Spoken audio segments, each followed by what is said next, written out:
Hello बच्चों, कैसे हो आप सब। आज हम करने वाले हैं हिंदी कार्यपत्रिका क्रम संख्या 172। डेट है आज 18 फरवरी 2021। नमस्ते बच्चों, कैसे हो आप। आपको याद है ना कि भिखूबाई नारियल की खोज में कहाँ कहाँ गए थे और किस किस से मिले थे। आइए देखते हैं कि आपको भिखूबाई का नारियल पाने का सफ़र कितना याद है। बच्चों, आपने ये कहानी बहुत बार पढ़ी है, तो आइए एक बार से फिर से हम इसमें से कुछ प्रश्नोत्तर करने की कोशिश करते हैं कि आपको अभी तक याद है या आप फिर भूल गए। नीचे दिए गए वाक्यों को बोलकर पढ़िए और बताइए कि कहानी में ये वाक्य किसने किससे कहा। सच जितना चाहे ले लो, ये किसने कहा, ये भिखूबाई ने कहा। ठीक है, और किससे कहा, माली से, क्योंकि माली ने उसको कहा था ना कि जाओ जितने चाहे नारियल तुम्हें लेने हैं ले लो पेड़ से, पैसे तो मेरी मेहनत के हैं। अगला है काका, यह कोई पूछने वाली बात है, केवल 50 पैसे। ये किसने कहा, ये कहा नाव वाले ने। ठीक है, किससे कहा, भिखूबाई से, जब वो नाव वाले के पास से वो नारियल लेने के लिए गए थे भिखूबाई के पास। ठीक है, अगला है खाना है तो जाना है। ये बात किसने कही थी, किससे कही थी, ये कही थी लाबूबेन ने, जो कौन थी, भिखूबाई की पत्नी, और भिखूबाई से उन्होंने ये बात की थी। ठीक है, इस कहानी के मुख्य पात्र भिखूबाई, उनकी कोई दो विशेषताएं बताइए। तो बच्चों, आपने कहानी बहुत बार पढ़ी है और आपको समझ में भी आ गया होगा कि वो क्या थे। पहली विशेषता तो उनकी होगी कंजूस, है ना। दूसरी विशेषता क्या लिख सकते हो आप, सोचो, या तो आप बेवकूफ लिख सकते हो,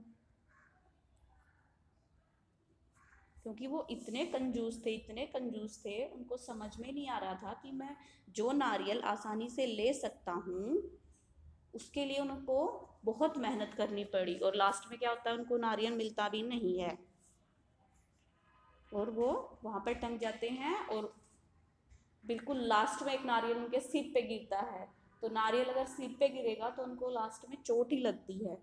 बेवकूफ़ या फिर मेहनती भी बोल सकते हैं, क्योंकि उन्होंने मेहनत की थी ना। पहले बाजार गए, फिर मंडी गए, फिर मंडी से वो नाव वाले के पास गए थे, फिर वो माली के पास गए, फिर वो खुद ही पेड़ पे चढ़ गए, तो वो मेहनती भी थे। तो देखिए आपको कौन सी दो विशेषताएं उनकी अच्छी लगती हैं, वो आप लिख दीजिए। नीचे दिए गए वाक्यों को बोलकर पढ़िए और दिए गए विकल्पों में से सही विकल्प चुनकर उसके सामने सही का चिन्ह लगाइए। बाजार में नारियल का क्या भाव था, 2 रुपये। नाव वाले ने उन्हें कहाँ जाने की सलाह दी थी, बगीचे में जाने के लिए कहा था। भिखूबाई को 100 रुपये देने का प्रस्ताव घुड़सवार ने रखा था कि तुम हाथ मत छोड़ना, मैं तुम्हें 100 रुपये दूंगा। पाठ में आए निम्नलिखित शब्दों को अपने वाक्य में प्रयोग कीजिए।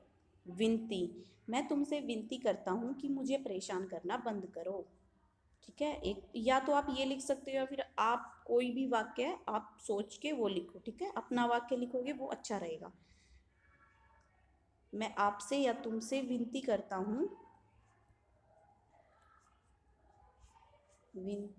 हूँ, मुझे परेशान करना बंद करो।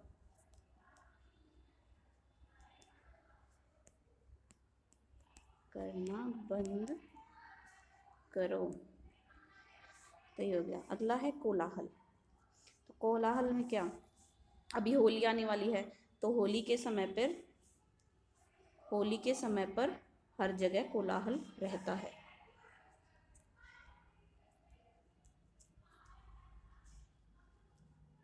हर जगह कोलाहल रहता है। ठीक है, आइए प्रश्न 5। बच्चों, लॉकडाउन के बाद अब धीरे धीरे अनलॉक की प्रक्रिया शुरू हो गई है। मान लीजिए कि ऐसे में आपको अपनी बुआ जी की शादी में किसी ऐसी जगह जाना पड़ रहा है जहां मोबाइल नेटवर्क कम होने के कारण आप फ़ोन द्वारा विद्यालय का कार्य करके नहीं भेज पाएंगे। यह कारण बताते हुए अपने विद्यालय के प्रधानाचार्य या फिर प्रधानाचार्या जी को एक सप्ताह के अवकाश के लिए प्रार्थना पत्र लिखिए। इसके लिए आप संकेत पेटी में दिए गए शब्दों का प्रयोग कर सकते हैं। सबसे पहले आप क्या लिखेंगे, जैसे हम स्कूल में पत्र लिखते थे सेवा में, ठीक है, श्री प्रधानाचार्य या फिर प्रधानाचार्य, ठीक है। यदि प्रिंसिपल है, मेल फीमेल है तो मेल है तो प्रधानाचार्य, फीमेल है तो प्रधानाचार्य जी, ठीक है। आपके स्कूल का एड्रेस आएगा। उसके बाद महोदया, सविनय निवेदन यह है कि मुझे मेरी बुआ की शादी में जाना है और जहाँ पर मेरी बुआ की शादी में जाने के लिए मुझे प्रस्तुत होना है, सबके साथ मिलकर हमें प्रोग्राम जो बनाया है, वहाँ पर मोबाइल नेटवर्क की सुविधा नहीं है और इस कारण मैं विद्यालय में काम नहीं भेज पाऊँगा, ठीक है। ऐसे ऐसे आपको लिखना है। उसके लिए मुझे खेद है, कृपया मुझे एक सप्ताह का अवकाश के लिए अवकाश प्रदान करें, ठीक है। आपका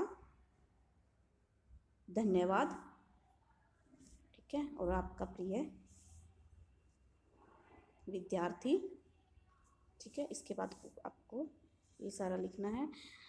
अधिक अभ्यास के लिए रिमझिम की अभ्यास पुस्तिका की पृष्ठ संख्या 138 आपको करना है। जो आपकी वर्कबुक है हिंदी की, पेज नंबर 138 और 145 वो आपको करना है, ठीक है।